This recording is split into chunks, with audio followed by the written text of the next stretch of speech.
श्री भागवत तत्व परमार्थ नवम स्कंध प्रथम अध्याय अशरीष रूप अन्यान्य वर्णन।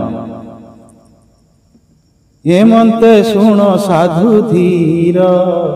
परम तत्व मार्ग सार नवमे वंशानुचरित सुख मुखरु परीक्षित शुणिले सरस्वती तीरे एबे कहिबा किछि तोरे जे पुरातन इतिहास आगम निगम भविष्य जे प्रश्न कल भक्त वृंद शुणिले टिकी तत्व स्वाद आबर कि अछि संशय विनाश कर काल भय नृसिंह दास कर जोड़ी कांदई पात पद्मे पड़ी भोदेव ज्ञान गुरुदाता जीवर हरता करता उचिबा क्षम नुहे मुहि सदय चित्ते देव कही अमरीश रूप चरित साधिले धर्म काम अर्थ के तार पियर अटई पति ताहार केहु होई दुर्वासा ऋषि केहु हेला कि साप नृपति की देला चक्र के ताकु घोड़ाइले केमंते मुक्त केहु कले ए सर्व बुझाई कहिब मनर संताप दहिब कहन्ति गुरु तत्व बेता विगुड़ निगम बारता कहिबा स्थिर मना हुआ जे मार्गे हेब ज्ञानोदय ना भाग निगम बोलाई महाशून्य जे गम्य नोहि कल्पना प्रकृति रूपिणी होइले ताहांक घरणी ताहांक ठारु पुत्र जात होइला नाद अर्थ ख्यात ललाट चक्रे बास कला नाभि ताहार नाम देला निरते विष्णु कले ध्यान कल्पना पत्नी की घेनीण त्रिपुर मध्ये जेते जीव समान मणये सर्व भिन्न न करे देव नर सकल समान विचार एकादि सन्ति ब्रह्ममय किटु ब्रह्म जाए उदय एकादशी व्रत करी ब्रह्म धारणा ब्रह्मचारी कालंदी तटे बंशी बट अल्प बट गोलाहाट सेई स्थान रे उपासना करई नृप सुध मना दुर्वासा दुर्बुद्ध अटई मिलिले नृप पासे जाई नृप देखिण मान्य कले पारणा करिबा बोइले ऋषि बोइले आहानिक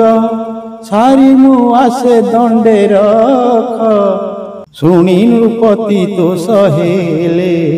ऋषि स्नान शौच कले कालिंदी तटे संध्या सारी आसंते बेल हेला डेरी काल अतीत नृप जानी पारणा कले जल आनी दुर्वासा हेले उपगत पारणा कले नृपनाथ दुर्वासा जोग बळे जानी बोइले भक्षी अछु पाणी उचिष्ट देबुआणी मोते ताहा मु भुंजीबि के मते अवज्ञा कलु नरपति आउ उचित देवी शास्ति हेमंत कही मुनि रोषे कोप नयने वाक्य भाषे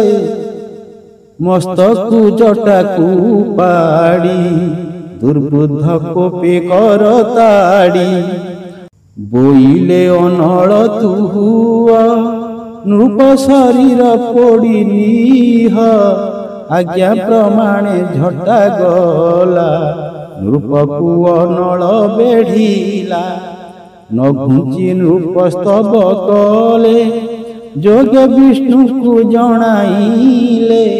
ଭକତ ଆର୍ତ ନ ସହିଲେ ସୁଦର୍ଶନକୁ ପେଶି ଦେଲେ ଧାଇଁଲା ପବନ ଏ ବେଗ ମିଳିଲା ଦୁବୁଧିର ଆଗ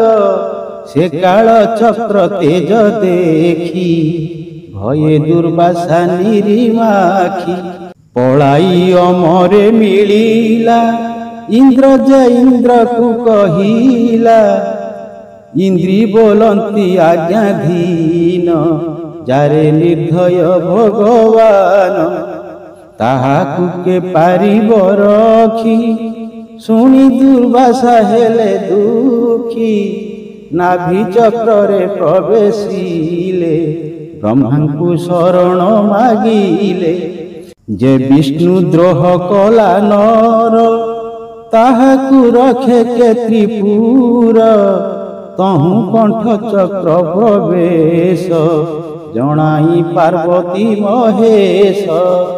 ସେ ତାକୁ ରଖି ନ ପାରିଲେ ହୃଦ ଚକ୍ରେ ପ୍ରବେଶ ହେଲେ ବିଷ୍ଣୁଙ୍କୁ ସ୍ତୁତି ବାକ୍ୟ ଭଣି ଋଷିଙ୍କି ଚାହିଁ ଚକ୍ର ପାଣି ବୋଇଲେ କରିବି ମୁଁ କିସ ଯାରେ ନିର୍ଦ୍ଦୟ ଅମ୍ବରୀଶ ମୋ ପରି ସତେ ବିଷ୍ଣୁ ହେଲେ ରଖି ନ ପାରେ ତୋତେ ଭଲେ ଭକ୍ତ ଅଧୀନ ମୋ ଦେହି ଭକ୍ତ ଆଜ୍ଞାକୁ ମୁଁ ପାଳଇ ଭକ୍ତ ରକ୍ଷଣେ ମୋ ଶରୀର ଭକତ ବାନ୍ଧବ ମୋହର ସେ ଜାତେ ହୁଅଇ ନିର୍ଦ୍ଦୟ ତ୍ରିପୁରେ ନାହିଁ ତାର ଜୟ ତୁ ଏବେ ଅମ୍ବରୀଶ ପାଶ ଯାଇ ଶରଣ ବେଗେ ପଶ ନୋହିଲେ ରକ୍ଷାଉ ନାହିଁ ଦୁର୍ବାସା ଆଗେ ଭାବଗ୍ରାହୀ ଶୁଣି ନିରାଶ ମୁନିବର ପଡ଼ିଲେ ନୃପତି ପୟର ରାଜା ଚକ୍ରକୁ ଶାନ୍ତ କରି ଦୁର୍ବାସା ଋଷି କଲେ ପାରି ଆବର ନ୍ୟାୟ ଅଛି ଶୁଣ କହିବା ତତ୍ତ୍ୱ ନିରୂପଣ ନା ଭାଗ ନିଗମରେ ଥିଲା କଳ୍ପନା ପତ୍ନୀ ତାର ହେଲା ଅମ୍ବରୀଶ ଯେ ବିନ୍ଦୁ କହି ଦୁର୍ବାସା କନ୍ଦର୍ପ ଅଟଇ କାଳନ୍ଦୀ ନଦୀ ମାତା ଭବ ତହୁଁ ଉଦ୍ଭବ ହେଲା ସର୍ବ ଚକ୍ର ଯେ କାଳ ସରାସନ ବ୍ରତ ଯେ ଇନ୍ଦ୍ରୀ ଗଣ ଜାଣ ଏକାଦଶ ଇନ୍ଦ୍ରିୟ ବାନ୍ଧ ମନ ପବନ ହୃଦେ ଛନ୍ଦ ଏ ଭାବେ ପରମାର୍ଥ ତତ୍ତ୍ୱ ଗମିଲେ ହୋଇବ ମହତ ଅନନ୍ତ ଦାସନ ପାଇଲା ବିଷୟା ରସକୁ ପିଲା ସେହି ମୋ ଗୁରୁ ତତ୍ତ୍ୱବେତା ସେ ପାଦେ ଲୋଟୁ ମୋର ମଥା ଚରଣ ରେଣୁ ଶିରେ ପଡ଼ି ପାପ କଳ୍ମଷ ଯାଉ ଛାଡ଼ି ଇତି ଶ୍ରୀ ଗୁରୁ ଶିଷ୍ୟ ତତ୍ତ୍ୱବୋଧନେ ଶ୍ରୀ ଭାଗବତ ତତ୍ତ୍ୱ ପରମାର୍ଥ ବିଷୟ ବର୍ଣ୍ଣନେ ଅମ୍ବରୀଶ ନୃପ ଆଖ୍ୟାନେ ନାମ ପ୍ରଥମ ଅଧ୍ୟାୟ।